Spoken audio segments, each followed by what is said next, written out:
What's up, guys? It is Dan from FightWave. Hopefully you guys are having a fantastic day, and today I'm joined by somebody I'm incredibly excited to speak with. If you know anything about me, I had today's guest on a while back, and he said something that really stood out to me. He said upcoming to the UFC 306 card, that card was going to be a massive day for Mexican mixed martial arts and Latin American mixed martial arts, and that the new generation would shine through on that given day and night. And never in my life have I heard truer words spoken as on that given night he delivered to us one of the best fights of the calendar year, and arguably one of the best fights I've seen in my lifetime as a mixed martial arts fan, and regardless of the result has captivated fans across Latin America worldwide. It's unfortunate we don't get to see him compete at UFC Mexico City, but I am privileged to be joined by what many people would say is one half of 2024's Fighter of the Year in the form of Daniel Zellhuber. Daniel, thank you so much for your time. And first and foremost, my man, holy fucking shit, do you know how to make a statement, Daniel? You absolutely smashed it out of the park at UFC 306, and you've just, throughout your UFC career and throughout your career, your story has been incredible. So how are you feeling, my man? Thanks, brother. First of all, thanks for the kind words, my man. I appreciate that. As you said, the outcome it wasn't what I was expecting.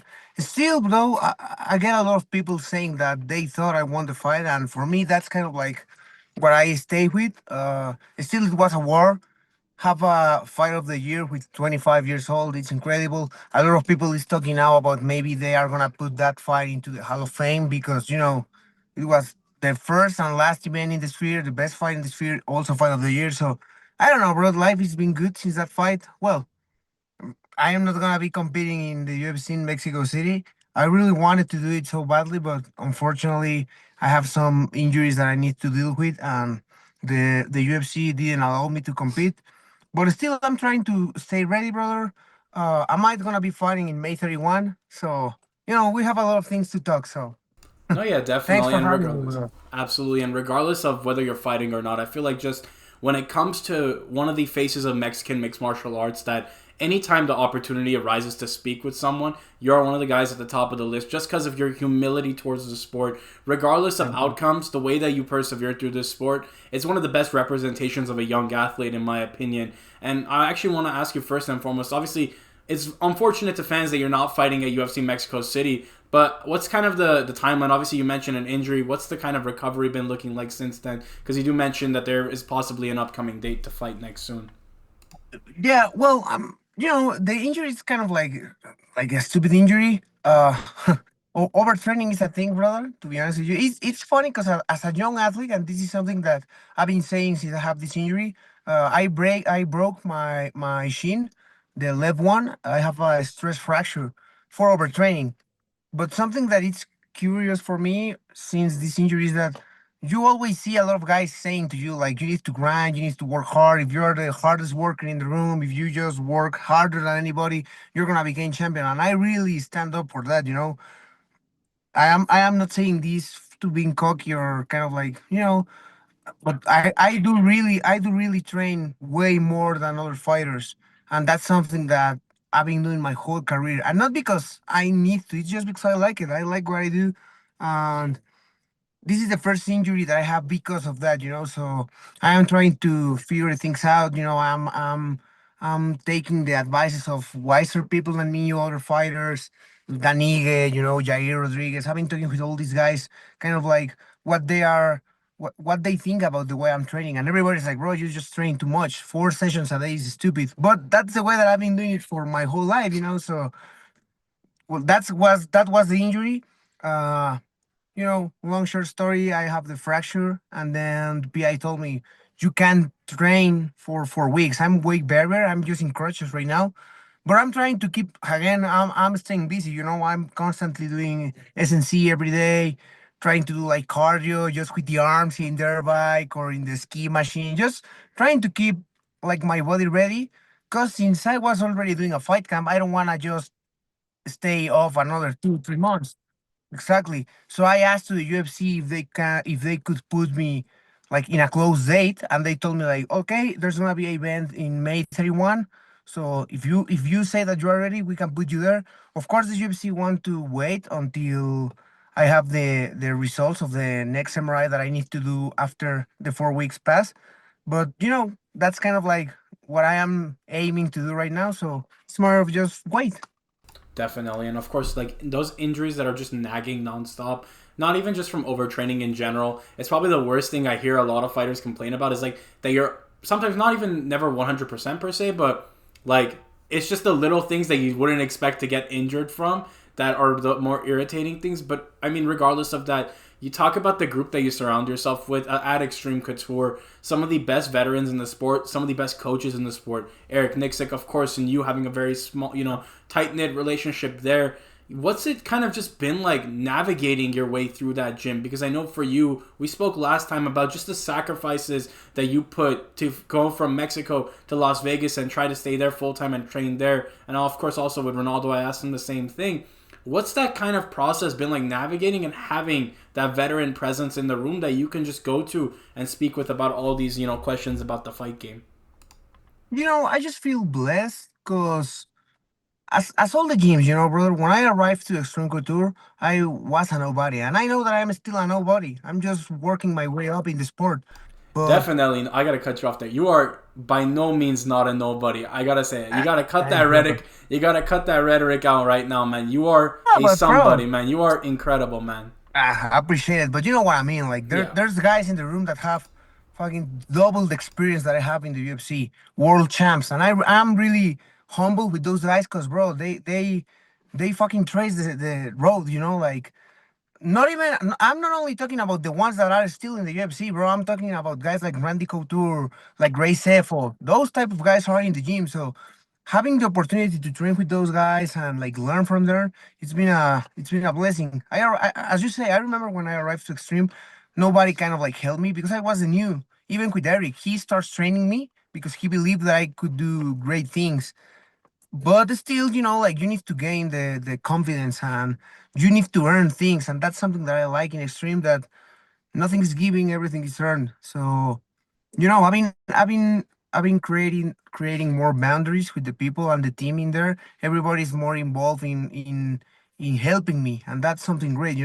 At some sessions, I start training with Eric, and then Sadibu just jump in and start showing me things, and then Michelle Pereira jumps in and starts showing me more things. Chris Curtis, other coaches, like everybody saw that I work hard, so everybody's willing to help me if I need to, and that's something that I feel that I've been working to get, and I'm just really comfortable being at Extreme. To be honest with you, now it feels like a home. So that's great.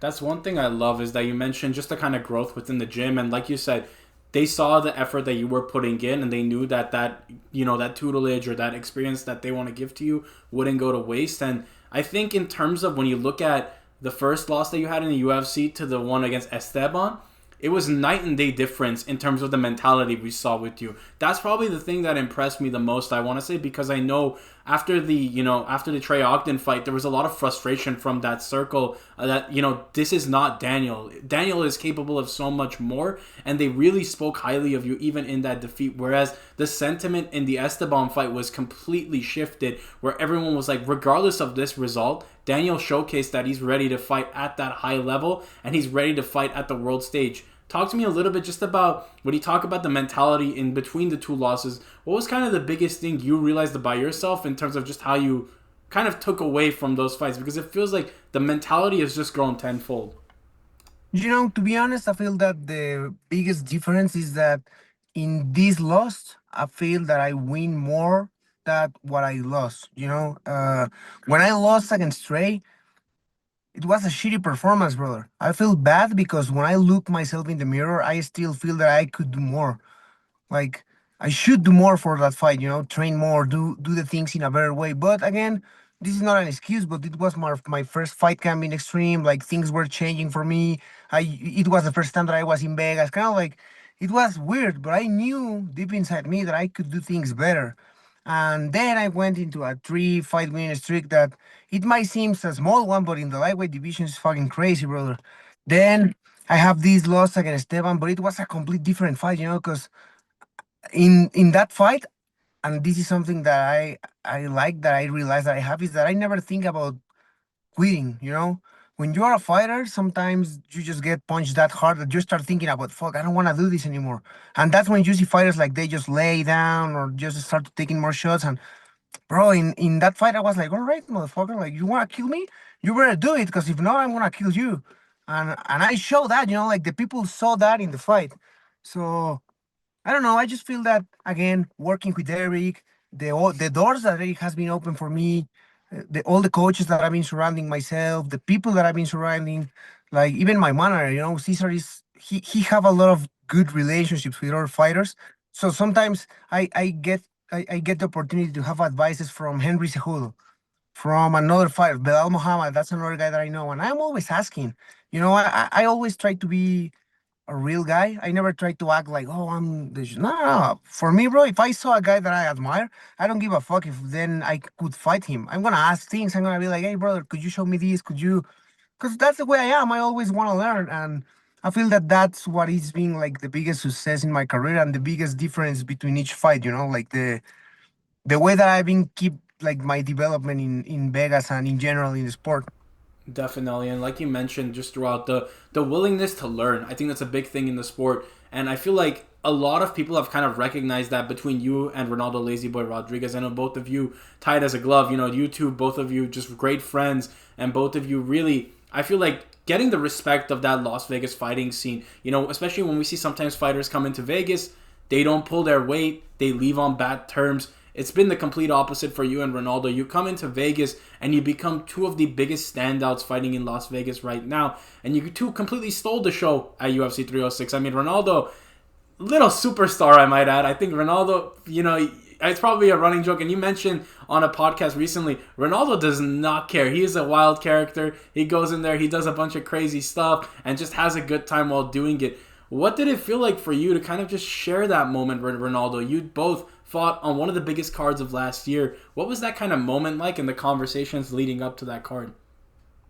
It's funny because we live together when we're in Vegas, so kind of like we're close, like like two brothers. Like we live together, we share a lot of moments together, even before UFC. So I don't know. I never thought about that, but it's fucking crazy, brother. We started our careers in a small league here in Mexico, and going all the way to the UFC, being being like a small part of the first event of the UFC in the Sphere, the first fight event in the Sphere. I don't know, bro. Just when I think about that, I get goosebumps. It's been a good light for me. I'm for lazy, and I don't know. I feel that he's ready for this fight. As you know, he's fighting in March, and I feel that he's just gonna keep growing, keep showing the world how good Mexican fighters are. And yeah, it's been a blessing. Definitely. And I guess the next thing I was actually going to ask you is, of course, when you look at just the growth that both of you guys have had, and of course, a stacked Mexico City card, I might add. I think one of the best cards we've seen come to Mexico in a very long time. You look at the top of this card, the personification of Mexican mixed martial arts in the form of Brandon Moreno and Steve Erceg. Can I get a quick prediction? Not prediction per se, but quick, I guess, Daniel Zellhuber scoop. Put on the commentary hat for a moment and give us your thoughts on that fight and what it means to see that fight live in Mexico City. I mean, it's great having Brandon there because he's kind of like the big brother for the Mexican fighters. He was the one that opened the doors for us. He's a guy that I admire not only because he's a great fighter. It's more about how he is as a person. He's such a fucking great dude. He's always willing to help. I'm always asking things to him, and he's always willing to share the experience to fucking give me a friend hand. Like so that's great. So with that being said, I feel that I don't know. It's just a horrible fight for him. I don't know why he's fighting Erceg, considering the way that he just beat Amir Albasi. I thought the UFC was gonna do him better, but I feel that also is that because he already fought Pantoja 3 times, they don't want to put him again, bro. Brandon might be the all-time record in the UFC for more rematches in the fucking flyweight division. 4 fights with Figgy. Uh, 3 fights with Pantoja. Like I don't know if he already have 2 fights with Kaikara France. Like I mean, he has been on a war. So I feel that UFC is just trying to kind of like give more to the Up and division. comers. Yeah, open combat exactly. Still, I feel that he's gonna do a great fight. Erceg is a very complete top fighter. He hits hard, so I feel that in order to Brandon to win this fight, he needs to move. He can't be like on the cross, exchanging blows with him because I feel that Erceg hits harder than Brandon, but I feel that Brandon have more experience. So if he kind of like manage the fight, he definitely is gonna have a good outcome. Definitely, and I guess that was just the perfect commentary. And there's a reason when you talk about Daniel Zellhuber, and you mentioned being a workhorse and wanting to train nonstop. But one thing that also stands out is you always add layers to just who Daniel Zellhuber is. You're not just a fighter. You also commentate. You also train people. You also do all these different things that define who you are as a person. What's it kind of been like? I know you've already done a couple of events with the UFC. What's it been like just commentating and sharing? I know obviously you and Brandon also having a great relationship from both of you doing the commentary desk stuff. What's that kind of dynamic been like, and just the overall experience since we last spoke? It's been great. I feel that it's just another way to first of all earn some money, and then I don't know. It's not only about the money, but it's more about the exposure. I feel that I'm just showing to the world the kind of person that I am. Uh, we were actually talking about this. I'm a great supporter of young guys going to college, going to school, trying to be ready for life. I go to college myself. I'm a physical therapist. So that's something that I'm always trying to support, like not because you're an athlete, you need to be dumb. You can be smart, dude. Like if you don't have the opportunities, I get it. You need to keep doing your life, and if you cannot be a fighter, it's okay. But the problem is when guys that have the opportunity to study, to go to college, quit just because they want to pursue the dream of being a fighter, brother. There's so many things that you can do in life at the same time you're a fighter. Like we in Mexico, actually, we have two doctors, the Martinez brother. Those both guys are doctors and they are UFC fighters. Bro, they literally study the hardest fucking career in the world and they are still fighters in the UFC. So every time that I hear somebody saying like, "Oh no, it's impossible being a professional athlete and study college," bro, what the fuck are you talking about? You can do it. You just don't have like the discipline to do it because it's not easy and it's not for everybody. But look, the opportunities that I have is because I speak English pretty decently. I speak Spanish pretty decently too. So that's why UFC gives me the opportunities because I manage myself at a high, like I really try to manage myself at a, I don't know how to Yeah, say it, like like hold yourself to a high standard, pretty much. And like, exactly. if you're not doing as much as you could be doing, how can you do stuff to kind of get to that point or hit that point where you feel like you're maxed out? This is what maxing out feels like, or feels like to do as many things. Yeah, Hmm. and yeah, I Yeah, mean, no, no, I'm saying like yeah, exactly. no, yeah, That's the absolutely. that's the point. I mean, that just even now thinking about it, we were talking off air obviously about academics and going to school, and then to hear, on top of fighting in the UFC, on top of doing the commentary with the UFC, to now also be going to school, that just puts a whole nother layer on it. And for me, it's crazy just to see how many fighters we've seen, especially from that Latin American background, and just a lot of fighters coming out of Mexico. How much they capitalize on that opportunity. It feels like when you talk about fighters who come from nothing and build something, the Mexican athletes are such an incredible example and the UFC pays back the favor. We see the PI in Mexico, we see the fighters on the broadcast, and yourself getting that opportunity. When you talk about the UFC investing into Mexican MMA and investing in the athletes because of how hard the athletes work, how much does that mean to you to be a part of that, be an example of why the UFC invests so hard into Mexico? I feel that it's an honor for me being a part of the new generation of the MMA. I feel that I'm positioning myself as one of the top new generation Mexican fighters. And I don't know, that's kind of like the idea that I have, brother. I don't want to, I respect all the other Mexican fighters. Of course, they are good friends, but I want to be the best. I don't, and now this is my competitive version talking about, I don't want to be one of the other Mexican fighters. I want to be the Mexican fighter, just like Brandon Moreno, because again, there's like the fighters of the generation of Brandon, and then is Brandon. Like, there's like a huge gap between those guys. And in the vision that I have to the future, I want to do the same. I don't want to be one of the. I don't want to be just a part of the Mexican generation. I want to be the one, and I know I'm gonna be. So I'm just working myself to put myself in the more eyes possible. That's why I'm doing the broadcast team. That's why I'm like doing all the small things that it's gonna lead me to that point. I might be behind right now, but bro, I'm just getting started. Believe me, that's the whole point of all this. I don't want to be just another superstar. Like I really want to be a world champion. That's the biggest dream that I have, and I'm working my ass off every day to get it. So don't be surprised when it happens. Absolutely. And if it's any indication that what happened at UFC 306 is just a small glimpse of the potential of Daniel Zellhuber, and of course 3-2 in the UFC thus far, 15-2 as a professional at only 25, 26 years of age, the sky is the limit for you, Daniel. And I can't wait to see what happens next. And on a final note, I got to ask you, of course, we spoke earlier about May being a possible return date from this injury and a lot of the other goals you have. What are some of the goals for this year, whether it's fighting or not fighting? And what's your message to the supporters at home? Well, when I started this year, I was aiming to fight 3 times. The one in March, then in July, and then in December. The plans didn't change for me. The time frame does, and it's gonna be a little bit tighter.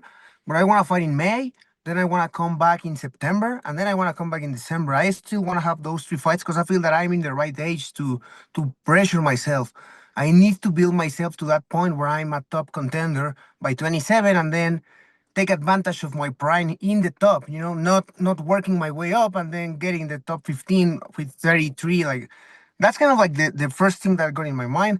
Now the plans for this year is simple. I want to win this fight. Then I want to ask for the Esteban Ribovics rematch in Mexico in September. And then I want to close the year fighting for a top 15 spot, even if it's with Nashrat, with whoever sees like open to fight in December for a top 15 spot. That's kind of like the perfect scenario for me this year, brother. But Definitely. still, everything changed. Like I might go fight in May. I won, and then I break something. So it's a crazy sport. Everything Yeah. changes this fast. So, but that's the goal this year. Closing the year in the top 15, and then just keep working my way up. Absolutely, and obviously we're not gonna put the bad energy into the air and say, "In hopefully, God willing, man, knock on wood, no injuries. We get to see you fight 2, 3 times this year. I know fight fans would not be complaining about that at all." And Daniel, thank you so much for your time, brother. It's seriously always a privilege to speak with you. Just to have the conversations we have, the mentality that you have, I think is one that this generation especially can take a lot of notes from and be able to apply it to their career. And I can't wait to see what happens if you fight in May or whenever you fight. I'll be tuning in. So thank you so much for your time. To the fans at home watching, do be sure to check out Daniel on social media to get news on when his upcoming fight will be. It's been me, Dan, from FightWave. Have a great day, guys.